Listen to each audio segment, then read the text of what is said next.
Hello दोस्तों, तो मेरा नाम सचिन है। मेरे ये पीएसपी चैनल पर आपका स्वागत है, जहां आज हम 12th क्लास का इम्पोर्टेंट टॉपिक किचॉप्स लॉ पढ़ेंगे, स्टडी करेंगे और मज़ा भी आएगा। जहां हम लोग समझेंगे, सीखेंगे कि कितना प्रकार का किचॉप्स लॉ होता है, क्या कहना चाहता है, कहाँ यूज़ होता है, उसके बारे में पढ़ेंगे। तो बोलता क्या है, अगर आपको वीडियो पसंद आए तो अपने दोस्तों पर शेयर करिए, करना ना भूलें, ठीक है। तो चलिए स्टार्ट करते हैं। An electrical circuit generally consist of number of cell and resistor which are interconnected.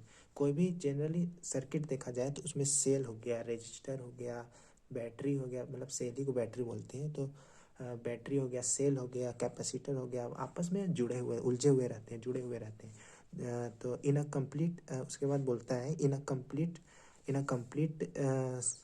circuit, Kirchhoff's law makes the calculation for all the electrical current and potential difference और वोल्टेज इजी और simple. मतलब वो complicated circuit में जो capacitor हो गया, cell हो गया, रजिस्टर हो गया, तो उसका वोल्टेज हम लोग कैलकुलेट करने में कॉम्प्लिकेट होता है, थोड़ा सा गड़बड़ हो जाता है, थोड़ा सा हार्ड लगता है। तो किचॉप्स लॉ क्या कहता है, उसको इजी बनाता है कैलकुलेट करने में। तो चलिए आज हम सीखेंगे कैसे इजी बनाते हैं, तो कितने प्रकार के होते हैं। तो देयर आर टू किचॉप्स लॉ, मतलब किचॉप्स लॉ का दो लॉ है, ठीक है। एक है केसीएल, एक को बोलते हैं केसीएल जिसको किचॉप्स करंट लॉ बोलते हैं, और एक केवीएल है जिसको किचॉप्स वोल्टेज लॉ बोलते हैं। तो पहला चलिए एक एक करके देखते हैं केसीएल क्या होता है। केसीएल का फुल फॉर्म किचॉप्स करंट लॉ होता है, और इसका पहला पॉइंट बोलता है this law is only applicable this law is applicable at a junction और नोड। मतलब जो ये लॉ है ये जंक्शन और नोड के लिए ही एप्लीकेबल है और किसी के लिए नहीं है। जंक्शन मतलब क्या समझ रहे हैं?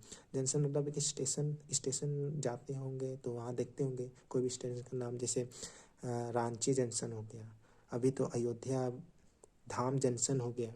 तो मतलब जंक्शन मतलब क्या हो गया, एक पॉइंट है जहाँ से सब करंट आ रहा है, करंट निकल रहा है। तो उस जंक्शन मतलब करंट जा रहा है, आ रहा है, आ रहा है, जा रहा है, तो उसको हम लोग जंक्शन बोलेंगे, नोड बोलेंगे या पॉइंट बोलेंगे, ठीक है।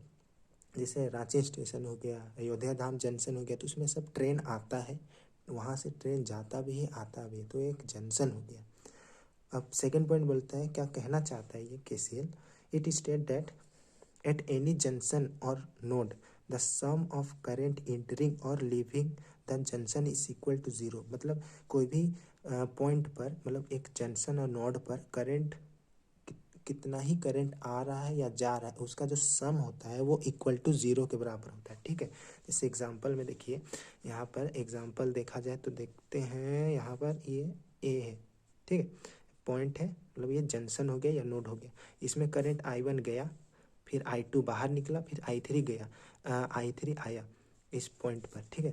तो इसका जो साइन कन्वेंशन देखा जाए तो साइन कन्वेंशन हो गया I1 पॉजिटिव क्योंकि घुस रहा है, ठीक है, फिर I2 निकल रहा है तो माइनस, और I3 अगर I3 आपका क्या बोलते हैं, पॉइंट पर इंटर कर रहा है, तो I3 आपका पॉजिटिव हो जाएगा, इक्वल टू ज़ीरो के बराबर। तो ये हो गया साइन कन्वेंशन। साइन कन्वेंशन दो है, पॉजिटिव और नेगेटिव।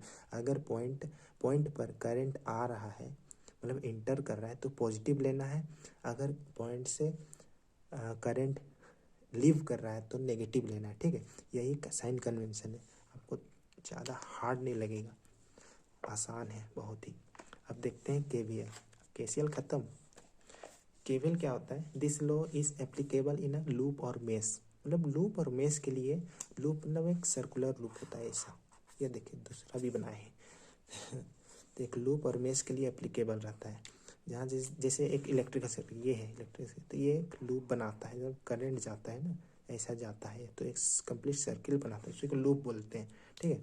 तो दूसरा पॉइंट बोलता है, कहना क्या चाहता है, the algebraic sum of the electrical potential difference across the electric sum of the electrical potential difference across the cell and resistor in a loop is equal to zero. मतलब यह बोल रहा है कि रजिस्टर या सेल के across जो voltage है इन अ लूप में वो इक्वल टू ज़ीरो होगा, ठीक है। सम, उसका सम सेल और रजिस्टर का जो अक्रॉस जो पोटेंशियल डिफरेंस उसका सम इक्वल टू 0 होगा, ठीक है। जैसे एग्जाम्पल से समझ जाइएगा आप, जैसे अभी बताएंगे। उससे पहले आप साइन कन्वेंशन देख लीजिए। साइन कन्वेंशन यहाँ दो चीज़ का साइन कन्वेंशन होता है। जैसे एक इलेक्ट्रिकल सर्किट में एक सेल होता है, बैटरी और रेजिस्टर कैपेसिटर, मतलब सेल के लिए अलग साइन कन्वेंशन होगा और रेजिस्टर कैपेसिटर इंडक्टर कुछ भी लगाए हैं तो उसका जो वोल्टेज होगा उसके लिए अलग साइन कन्वेंशन होगा। तो ऊपर वाला जो पॉइंट ये वाला, ये आपके लिए रेजिस्टर कैपेसिटर या इंडक्टर कुछ भी लगाएंगे अगर इस सर्किट में तो उसके लिए साइन कन्वेंशन है। तो इट कहता क्या है, if the direction of the current through the register is same and that of the loop direction the potential difference across the positive otherwise negative. मतलब बोल रहा है कि अगर करंट का डायरेक्शन रजिस्टर करंट का मतलब कोई भी इलेक्ट्रिकल सर्किट हो गया, ये वाला सर्किट हो गया ऐसा, अरे यार रजिस्टर बनाने भूल गए, ये है सेल का एक टर्मिनल नेगेटिव पॉजिटिव, ठीक है। तो यहाँ पर अगर करंट का डायरेक्शन ये है, लूप का डायरेक्शन ये,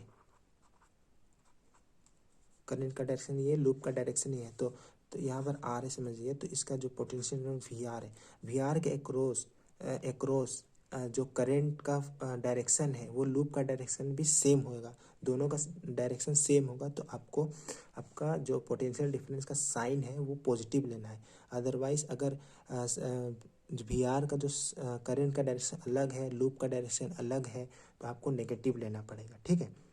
तो यहाँ पर आपका तो पॉजिटिव होगा, ठीक है, क्योंकि लूप का डायरेक्शन भी यही है और करंट का डायरेक्शन वी आर के क्रॉस वो भी सेम है, ठीक है। तो अब दूसरा पॉइंट है वो आपका सेल का साइन कन्वेंशन है, ठीक है। सेल के लिए तो कहता क्या है, if the current entering to the negative terminal of the cell and leaving through its positive terminal, then the potential difference across it is taken as negative otherwise positive। मतलब यहाँ बोल रहा है, यहाँ देखते हैं बोलता क्या है, ठीक है। ये रजिस्टर बन गया आपका, ये रजिस्टर बन गया, सॉरी कैसे बना रहे, आई का डायरेक्शन ये है। अगर कोई बोलता है if the current entering to the negative terminal of the cell, ये तो आपका सेल हो गया, ये सेल हो गया। अगर कोई भी करंट इंटर करता है नेगेटिव टर्मिनल में एंड लीव एट, अगर इंटर कर रहा है नेगेटिव में एंड क्या बोलते हैं उसको, बाहर जा रहा है पॉजिटिव टर्मिनल से, तो आपका जो सेल का जो वोल्टेज होगा उसको आपको नेगेटिव लेना है, ठीक है। इसका मान के चलिए, इसका ईएमएफ या वोल्टेज है ये, तो वोल्टेज को नेगेटिव लेना पड़ेगा, ठीक है। बस यही करना है। दो यहाँ साइन कन्वेंशन है, एक तो रजिस्टर के लिए है, जैसे लूप का डायरेक्शन ये है और ये भी आर है, इसी में दो चीज़ आ जाएगा, दोनों आ जाएगा। जैसे यहाँ भी आर है, रजिस्टर है यहाँ पर, तो इसका जो भी आर होगा वो पॉजिटिव होगा, समझे, और इसका पॉजिटिव और इसका सेल का नेगेटिव माइनस ये लिख सकते हैं, कोई दिक्कत नहीं, इक्वल टू 0 होता है, ठीक है। तो यहाँ पर ई इक्वल टू भी हो जाएगा, ठीक है। तो ये होता है साइन कन्वेंशन, ज़्यादा हार्ड नहीं है, बस आपको थोड़ा सा रिवाइज करना है। चलिए ख़त्म होता है आज का वीडियो यहाँ पर। अगर आपको समझ में आए, आई होप आप लोग को समझ में आया होगा। कुछ भी डाउट होता है तो आप कमेंट कर सकते हैं, और समझ में आए तो वीडियो को लाइक करें, सब्सक्राइब करें और दोस्तों पर ही वीडियो को भेजना ना भूलें। तो मिलते हैं अगले वीडियो पर। जय हिंद।